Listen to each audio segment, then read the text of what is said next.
To start off this episode, we are going to be watching a video that I shot. Let's start it, shall we? Yeah. Yeah. What? Yeah. Yeah, yeah, yeah. Yes, so that was a sequence that I did at the Apple event when they announced the iPhone 11, and I actually took the Moza AirCross 2. I know a lot of you have been asking for this video, so here it is. And for those who are new, my name is Kitty. I run a video production company in California, and I also like to play with camera gear from time to time. First, most important thing is the basic features. Let's get that down first.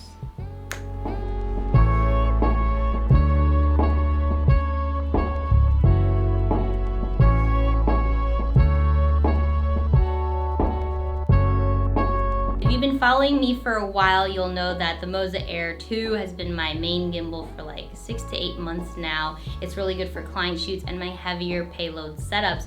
But as you can see, this AirCross is lighter, more travel friendly, and do you see it?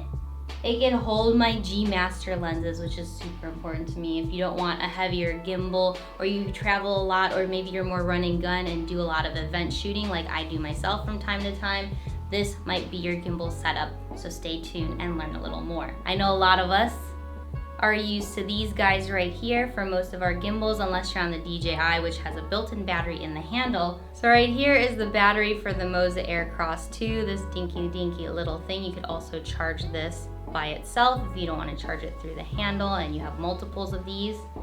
You just plop it on in the back there and then turn this sucker on. This is the power button, and look at that RGB wheel. Also, if you're not a fan of RGB and don't want this on, you could also change it in the settings and turn on the brightness or turn it off completely. But I like to keep it on, so I'm just a little RGB nerd. Just like the Moza Air 2, you got the full screen here, the joystick, the wheel, pretty much the same features. There are things that are a little bit different, like how to change modes is finally easier. If you have the Moza Air 2, you'll know that I talk about it, but to change the modes, you would have had to push the joystick here a certain amount of clicks, and sometimes it gets a little confusing or you'll miss a click, and it just takes up a little bit extra time that doesn't need to happen. So now they move the mode choices down here depending on if you click right or left or down. You'll change the follow and the lock here. On the Moza Air 2, let's get to it, triple click right here. On the Moza Air 2 is really convenient because when you change this wheel here, it'll just start spinning depending on the speed from 1 to 10. But it's a little different now because now the speed is changing here from 0 all the way up to, it's gonna make it 100. And to get it spinning, you could either, like every other gimbal, use the joystick here, but then you would have to hold on to it.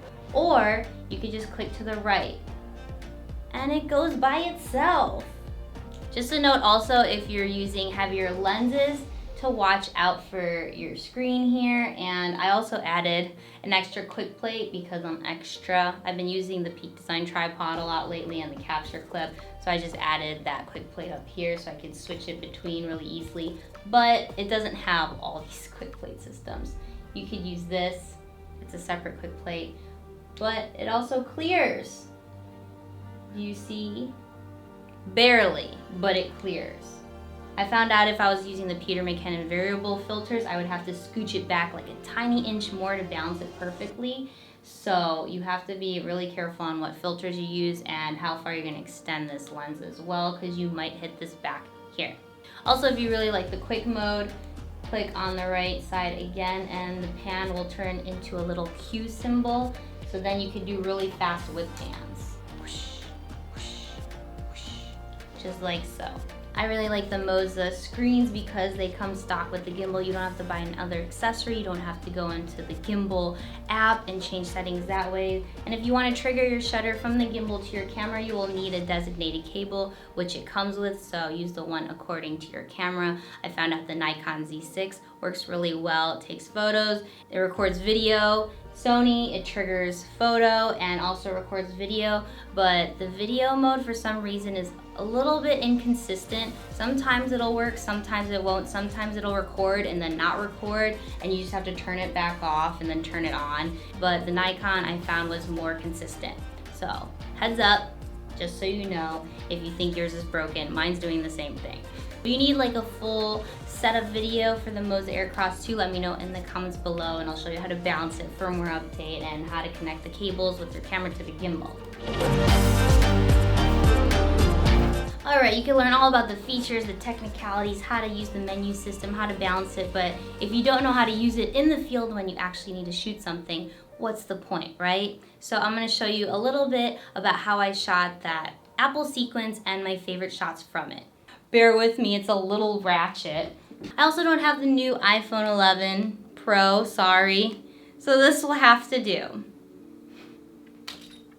At least it's still an iPhone. It could have been a Pixel 3a. I used the Sony a7R III with the 24-70 lens. And how I started off was, it was on autofocus at about like a 50 millimeter.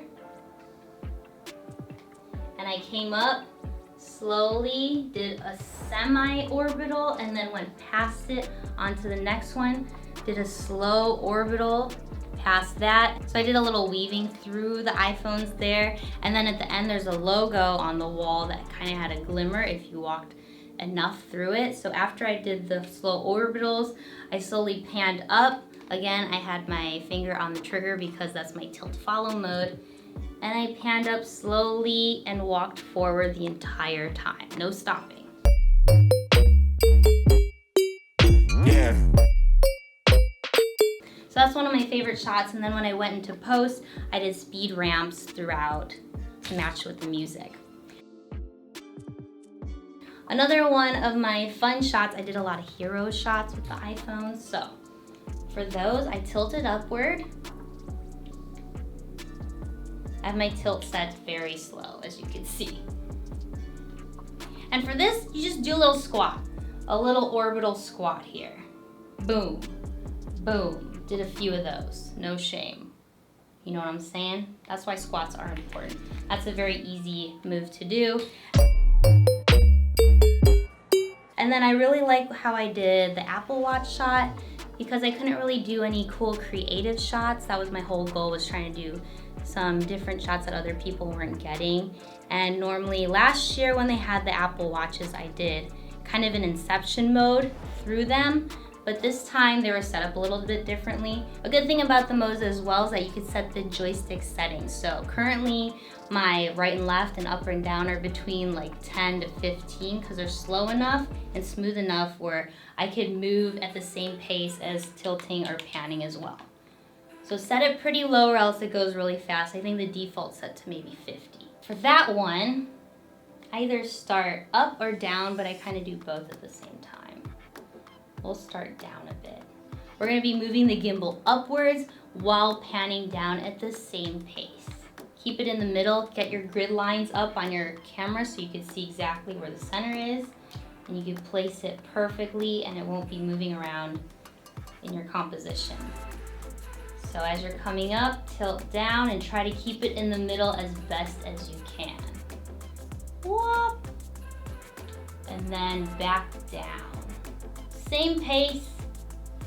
Keep it the same speed so it stays in the middle and isn't too jerky. I like this shot because it moves the background and gives you a different angle of the product without doing too much movement. Yeah. Those are my 3 favorite shots from the Apple sequence. Hopefully you guys get to try it out, and I love coming up with more, so if you have any suggestions, put them down in the links below.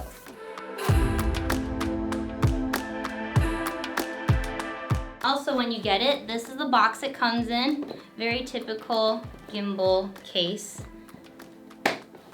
that most gimbal companies have nowadays. Very lightweight. Also, if you want to do mechanical focusing, this is the Moza iFocus M. Look at how tiny this is. It is a dinky dink. Also has your focus belt here, and then you'd be putting it on this rod like so.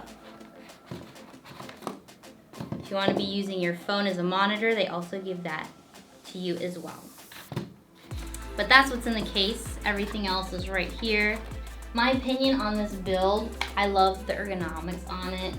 It has like a perfect, nice grip, kind of like the DJI gimbals here. And it's lighter. This whole thing is made out of metal up top, and then the handle is more plasticky, the joystick's plastic, and then there's like a nice kind of subtle grip on the battery here as well. And I really like how the joystick feels in my hands, and the wheel, even though I don't use follow focus, this is really nice and convenient when I need to fix the horizon. It's also very lightweight. I'm just used to carrying that Moza Air 2 around, so now that I get to travel with this, I'm very happy because I can stick my G Masters on it and not have to worry about, oh, can I only use my tiny little 10 to 18 lens, which is over here. This is what I normally shoot on when I'm shooting on my Sony cameras. This is the 10 to 18 APS-C lens. Yes, I said it because it's so lightweight. It fits like on the DJI Ronin S, the Weeble, and I was worried that this wasn't gonna hold my G Masters because I've actually been waiting for many years to have a more travel-friendly, lighter weight gimbal that had stronger motors to hold this setup because I like shooting on this lens so much. These two are probably my favorite zoom lenses.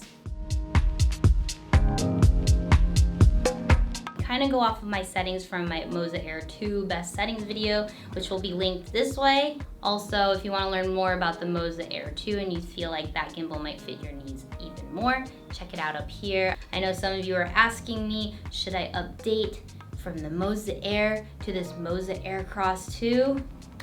Let me tell you, I have my Moza Air up for sale because this is all I need. The Moza Air was really nice back in the day because it had the dual handle systems, that thumb controller, and the grip was really nice, and I used it like pretty much quite often on my travel trips, and I also use it for time lapse a lot. It did kind of hold the 24 to 70, even though it was like a little iffy. Also back then, they didn't really invent this lower set motor gimbal system, so it would block the screen a lot. So yes, if you're thinking about upgrading from the Moza Air to this guy, I would definitely highly suggest it, unless of course you're on a budget or you just need a basic gimbal and you don't need all these settings to change speeds and whatnot. There's so many gimbals to talk about, and I know people are gonna be asking this one or this one, this one or this one. I get it all the time. So compare this to the DJI Ronin SC that just came out. The Ronin SC is a nice, very travel-friendly gimbal as well, which is lighter than the Ronin S. But even though I've seen people put their G Masters on it, like a 16-35, 24 to 70, I personally could not balance it when I had it. Maybe if you use the riser, it's a little bit better, but I wouldn't push it too far. I feel like this can hold a little bit more weight than the Ronin SC. But this compared to the Weeble, I know some of you might ask, but I feel like the Weeble is also a nice travel, small, lightweight gimbal, but I feel like that would only hold my Sony 10 to 18. The motors are not that strong, unfortunately, so if you have really light setups, that's probably better for you. And then also if you like carrying in undersling mode, if you shoot a lot of skateboards or low angles and you're moving a lot, that might be a better option. This does go inverted, however, so it's pretty much all I need to do. I don't really need to handle too much, so I'm still gonna be rocking this gimbal for a little bit. But I'm happy so far that this works with the Nikon Z6 really well. This works with my G Masters, my Sonys, depending on what camera you use. Definitely check the compatibilities that they'll have somewhere on what you could use with it. So some things that I wish were a little bit easier and better with this gimbal is that when you open this cable case, it comes with a variety of cables, which to me even is a little bit confusing. Each one is labeled a little differently. Like this one's the M3C Micro, and this is what I would use for my Nikon Z6. I have my Sony cable over here. The Sony cable is labeled MCSC multi/C. So I wish these were just labeled based on camera. Maybe multiple cameras use the same cable, I'm not sure, but that would just be a little bit easier for organization, as well as when you go into the menu settings and have to set your camera to the gimbal, it's also labeled that way too, and I feel like I just get confused. Maybe I'm just dyslexic or something, but if it was just a Sony Nikon cables, that would be a little bit easier. I do a lot of orbital shots when I'm using gimbals, but I found with this gimbal, it's better to set the deadband to a 10. And then I also have my pan speed at like a 20 to 30 because I found it very like mechanical in its movements, and I want it to be a little bit more slow and smooth, as opposed to like the Moza Air 2, I had the deadband set to like 0 to 3. Could be because it's a smaller gimbal. Smaller gimbals tend to like see every little movement that you do with your hands, so definitely take that into account if that's something you're experiencing. That's how I changed mine. So I'm really excited to keep shooting on it. I brought it to San Jose for the Apple event. I brought it to Montana for Sony Camera Camp. I also had it in Chicago, and I shot these really dope low light fire shots with it.